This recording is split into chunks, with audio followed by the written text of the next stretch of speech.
Welcome to Ask Angela, relationship advice for love after trauma. I'm Angela Amias, here to help you navigate intimate relationships as I answer real questions about love, loss, and everything in between. This is where we untangle old patterns that keep us stuck and discover new possibilities for connection. Relationships after trauma need a different kind of wisdom, and I'm so glad you're here. Hey there. In this episode, I'm going to be answering a question from Jen. Jen writes, I can't seem to move on after an 11-year textbook toxic relationship with a vulnerable narcissist. It's been 9 months. I'm dating someone else who's great, but the narcissist occupies much more of my brain than I'd like. Dear Jen, wouldn't it be so much better if, after finally figuring out that you're in a toxic relationship and then managing to extricate yourself from it, that you could just move on and leave it behind without a backwards glance? Honestly, this seems only fair, especially given how much time, energy, and emotion you expended and how much you put up with while you were in that relationship. But it doesn't work that way, fortunately or unfortunately. Instead, most people who've left a toxic relationship find themselves right where you are, months out from a breakup and still having way more intrusive thoughts and emotional entanglements than one would like. If you think about it, even though 9 months is a long time, it's really nothing compared to the 11 years that you spent in that relationship. And when it comes to making sense of what happened in that relationship, you're going to need to get some perspective. And in order to get perspective, to really see that relationship clearly, you have to get some distance from it. And in order to get distance, you need time. So that's where you're at right now. Time gives you distance and perspective. It also gives you the chance to start peeling back the layers of a complicated relationship like this one, so you can begin to understand how your ex-partner's vulnerable narcissism affected you and why it was actually impossible to get out of the relationship any sooner than you did. Paradoxically, moving on from a past toxic relationship so that it stops taking up so much of your brain space requires first accepting that the relationship is going to take up way more mental space and consume far more emotional energy than you'd like, at least for a while. If that seems strange, think about it this way. A toxic relationship with a vulnerable narcissist keeps you always on your toes. It keeps your head spinning, so it's never really possible to see anything clearly, at least as long as you're in the relationship. Once you're out, those first months are spent just getting your footing underneath you again and being able to say with confidence which way is up. In other words, those first months are about regaining a sense of reality about yourself and your life. These first few months after a long-term toxic relationship are less about healing than about remembering how to follow your survival instincts and keep putting one foot in front of the other. After all, you need to get yourself away from the scene before you can turn around and look at what you left behind. Only once you're fully away from it and you're safe can you really start the process of healing. Here's my philosophy on moving on after a toxic relationship. As soon as you've learned everything you need to learn from this relationship, it will fade into the past like a bad dream that has nothing more to offer you now. Someday, this relationship will be a distant something that happened to you some time ago, that doesn't really have anything to do with who you are now or where you're at in your life now. There will come a day when this vulnerable narcissist former partner no longer lives in your head rent-free. I feel confident saying that because I've walked alongside so many people in similar situations to know that where you're at right now is simply one stage in the healing process. But in order to move on, you've actually got to surrender to the thoughts, reminders, and anything else that's coming up related to this former partner.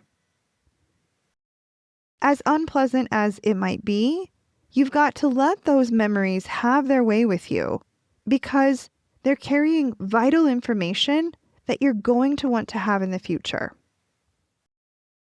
I know that's the exact opposite of what we want to do in these kinds of situations. Our impulse is to try to force ourselves to move on. We might chastise ourselves by saying something like, "Get over it already. It's been 9 months." The way healing works, though, is less like getting over something and more like moving through it. And just like traveling from LA to New York, it takes the time that it takes. Here's something else I know. Healing doesn't respond well to pep talks, and it doesn't respond well to a stern talking to. Healing requires a lot of space, with extra room for self-compassion. That's why pushing the thoughts about your narcissist ex away and trying to force yourself to move on takes a lot of energy. And as you've probably discovered, it rarely works for very long. Instead, here's what might help. Start by assuming that each time you're reminded of your former partner, that's because there's something important that you need to discover. It's like there's a tiny little gem of wisdom that's hidden within whatever bad memory or upsetting thoughts that are coming up. And it's trying to get your attention. And your mission, if you choose to accept it, is to find that gem that's hidden in the muck. For example, let's say that you're going about your regular day today when suddenly you remember that time 3 years ago when you took off work and you completely rearranged your schedule to be with your ex while they underwent a minor outpatient surgery.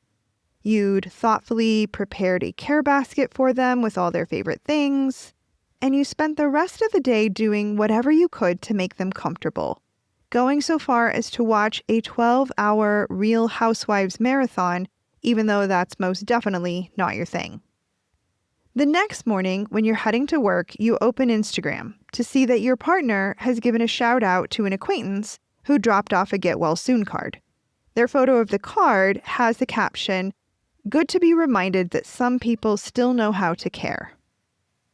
Your partner's post already has a bazillion comments all about how amazing your ex is, expressing well wishes and empathy, and several fawning or flirtatious comments like, "If I'd known you were having surgery, I would have flown in to take care of you," kissy, kissy, kissy faces.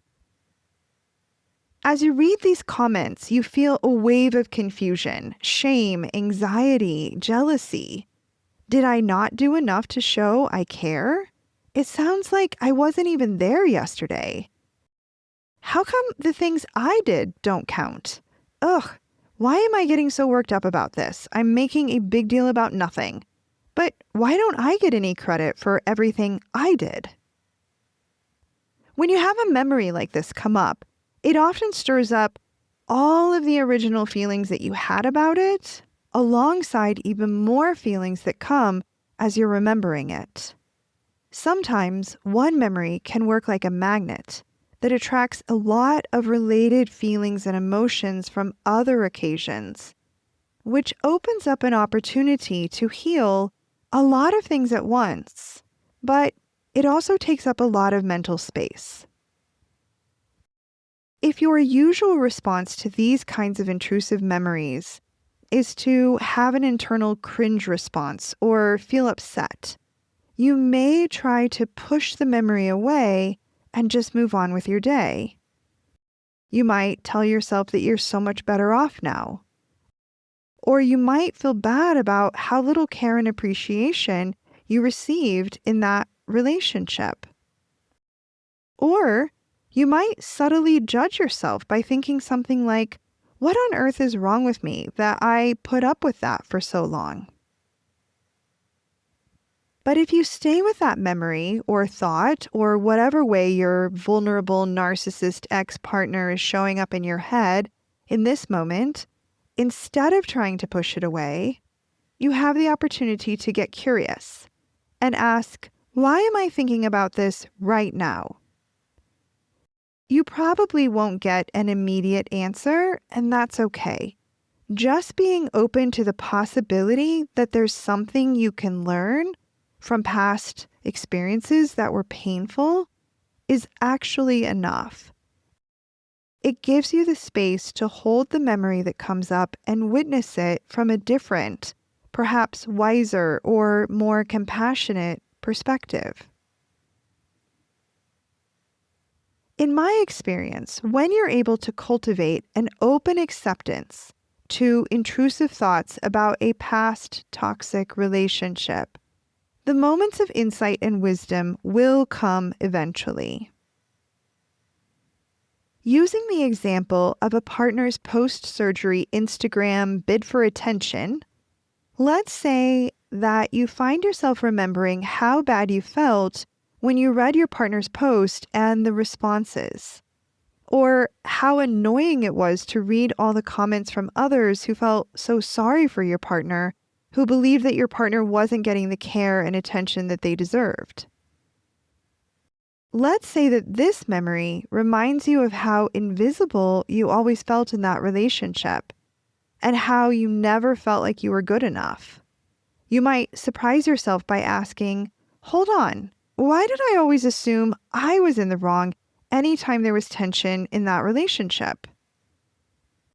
And if you ask yourself this question with curiosity instead of self-judgment, it might lead you to recognize that this relationship with the vulnerable narcissist actually connects to a larger pattern that you've carried with you through much of your life. And maybe as you continue to think about this, you might realize that you've almost always assumed that if someone is upset with you, it means that you've done something wrong. Now you're on the track to something new. This kind of meaningful discovery about relationship patterns can lead you to even more insights that you can use to heal and grow in new directions, both in your relationships with others as well as your relationship with yourself. Or let's say the same memory comes up and you remember that after you saw the Instagram post, you called into work and turned around to go back and take care of your partner. And this leads you to reflect that you seem to have a weak spot for partners and others who don't value you.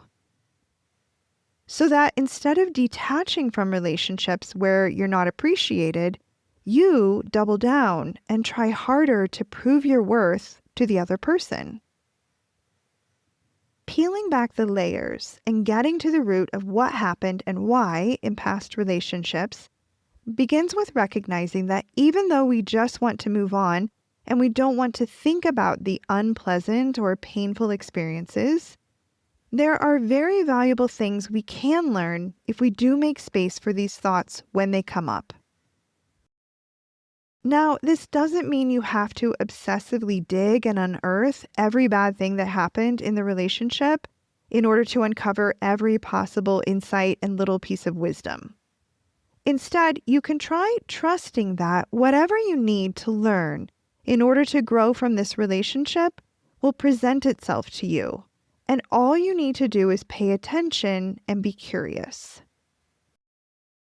And on that note, Jen, I'm wishing you some surprising insights along the path to feeling truly free of this past relationship. And on that note, listeners, thanks for tuning in.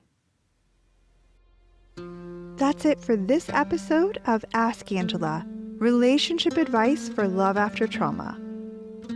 If something in this episode resonated with you, come join the conversation at askangela.co.